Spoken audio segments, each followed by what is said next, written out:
காடு. அந்த காட்டுக்குள்ள பார்த்தீங்கன்னாக்கா, எங்க பார்த்தாலும் ஒரே கிளிகளும், பறவைகளும், விலங்குகளும் வாழ்ந்து வந்துச்சுங்க. அப்ப பார்த்தீங்கன்னாக்கா, இந்த காட்டுல பனிக்காலம் ஆரம்பிச்சிடுச்சு. அப்போ இந்த டிங்கும், பிங்கும் பார்த்தீங்கன்னாக்கா, ராஜா கிட்ட போய் ராஜா ராஜா, நாளையிலேருந்து பனிக்காலம் ஆரம்பிச்சிடும். நம்ம என்ன பண்ணுறது?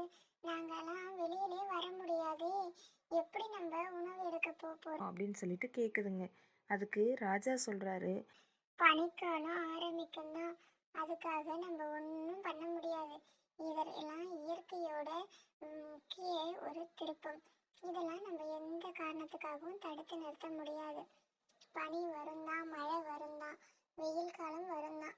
அது எல்லாத்தையும் நம்ம சமாளிக்கணும். நீங்கள் கூட்டுக்குள்ளே இருங்க.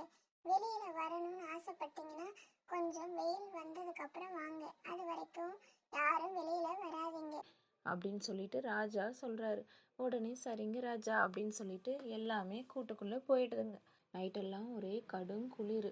அப்போ பார்த்தீங்கன்னாக்கா இந்த பிங்குக்கு ஒரு மாதிரி குளிர் தூக்கி தூக்கி போடுது. என்ன ஆச்சு பிங்க் உனக்கு? அப்படின்னு சொல்லிட்டு திரும்பவும் திரும்பவும் இந்த டிங்கு கூப்பிட்டுக்கிட்டே இருக்கு. ஆனால் அந்த பிங்கு வந்து என்னன்னே கேட்கல. உடனே கொஞ்ச நேரத்தில் வெளியில் வந்து எட்டி பார்க்குது. காடு முழுக்க ஒரே வெள்ளை பனிமூட்டம். யார் எங்கே இருக்காங்கன்னே தெரியல. யாரை கூப்பிடுறதுனும் தெரியல. யாரோட முகமுமே தெரியல. அந்த அளவுக்கு எல்லா மரத்துலேயும் எல்லா கூட்லேயும் ஒரே சுற்றிலுமே பனிமூட்டம். முதல்ல இந்த டிங்குவால் வெளியில் கூட வர முடியல. ஏன்னா வெளியில் கால் வச்சாலே அந்த பனியில் அவ்வளோ ஜில்ஜில்ப்பாக இருக்கும். என்ன செய்யறதுனே தெரியல. இங்கே பார்த்தீங்கன்னாக்கா இந்த பிங்குக்கு தூக்கி தூக்கி போடுது அந்த குளூரில். ஏதாவது கொஞ்சம் தீ மூட்டி வெளியில் கொஞ்சம் நிழலுக்கு வைக்கலான்னு பார்த்தா கூட எதுவுமே செய்ய முடியல அதால்.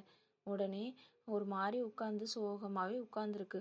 உடனே கொஞ்ச நேரம் கழித்து கொஞ்சம் கொஞ்சமாக பொழுது விடிய ஆரம்பிக்குது. எல்லா பறவைகளோட சத்தமும் கீச் கீச்சுன்னு கேட்க ஆரம்பிக்குது. பரவாயில்ல, எல்லாரும் முடிச்சுக்கிட்டாங்க போல. இப்போவாது ஒரு குரல் கொடுப்போம் அப்படின்னு சொல்லிட்டு யாராவது இருக்கீங்களா, யாராவது இருக்கீங்களா அப்படின்னு சொல்லிட்டு இந்த டிங்கு வந்து கூப்பிடுது. உடனே யாரு யாரு கூப்பிடுது அப்படின்னு சொல்லிட்டு பக்கத்துல இருந்து ஒரு கிளியோட சத்தம். இங்கே பிங்குக்கு ஒரு மாதிரி தூக்கி தூக்கி போடுது. ஒரே ஜுரமா என்னன்னு தெரியல. எனக்கு ரொம்ப பயமா இருக்கு. யாராவது வாங்கல அப்படின்னு சொல்லிட்டு சொல்லுது. எங்களால இங்க வெளியில வர முடியல டிங்கு. வெளியில வந்தா கடும் குளிரா இருக்கு. எங்களுக்கு உடம்பு சரியில்லாம ஆயிடுமோன்னு பயமா இருக்கு. பக்கத்துல இருந்தவங்களை கூப்பிட்டு பார்த்ததுக்கு வரல. உடனே இந்த டிங்கு வந்து இதுக்கப்புறம் யாரோட உதவியுமே நம்ம கேட்க தேவையில்லை, நம்மளே முயற்சி செய்வோம் அப்படின்னு சொல்லிட்டு ஒரு காலை எடுத்து வெளியில் வைக்கிது. ஓரளவுக்கு சில்லுன்னு தான் ரொம்ப இருக்குது. இருந்தாலும் பரவாயில்ல, நம்ம பிங்குக்காக இதையாவது செய்வோம் அப்படின்னு சொல்லிட்டு துணிச்சலாக வெளியில் வந்து பறக்குது. அங்கே வந்து பார்த்தா ஒரு இடத்துல ஒரு குச்சி இருக்குது. குப்பை எல்லாத்தையும் வச்சு அந்த இடத்துல கொளுத்துது.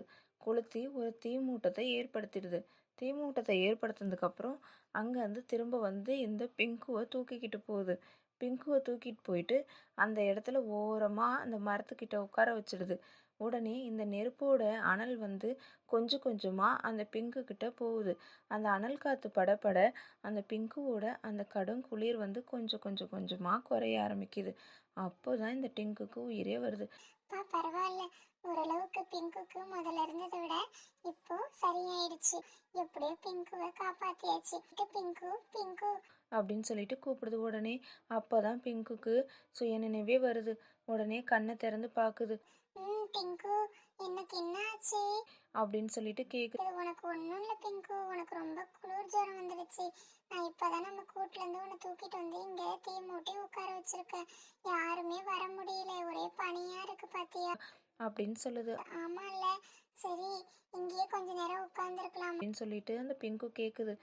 சரி பிங்கு, நான் இங்கேயே நம்ம ரெண்டு பேரும் கொஞ்ச நேரம் உட்கார்ந்துருப்போம். எல்லாரும் அதுக்குள்ள வெளியில வந்துருவாங்க அப்படின்னு சொல்லிட்டு ரெண்டுமே சந்தோஷமா உட்காந்து அந்த கடும் குளிர்ல அந்த இதமான தீ வெப்பத்துல குளிர் காஞ்சிக்கிட்டு இருக்குதுங்க.